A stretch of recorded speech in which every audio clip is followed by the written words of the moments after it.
সরবরাহ করতে হবে সারা দুনিয়ার মজদুর, দুনিয়ার মজদুর এক ভাও লড়াই করো। সংস্কার কমিশনে গঠন করেন নাই, অর্থাৎ তারা নিজেদেরকে এত জ্ঞানী দাবি, এটা কোনো অযৌক্তিক দাবি না। আমাদের শিক্ষার্থীরা পড়ালেখা, কিন্তু আজকে এখন শিক্ষার কারিকুলাম কি হবে ক্ষেত্রে পূর্বের মতো স্বেচ্ছাচারী ভাবে কারিকুলাম প্রণয়ন না দাবি জানিয়ে আমার সভাপতি বক্তব্য শেষ করছি। ধন্যবাদ। দুনিয়ার মধ্যে এক হোক। আমরা দেখেছি শেখ হাসিনা কারোর কথা শুনতেন না।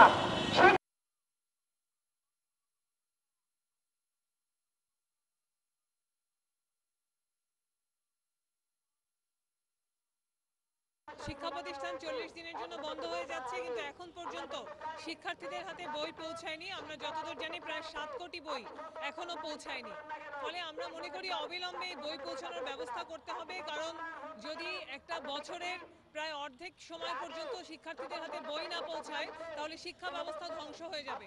এবং খোলা বাজারে এই সমস্ত বই বিক্রি হচ্ছে, কারাই বই বিক্রি করছেন, তাদের প্রতি ব্যবস্থা নিতে হবে।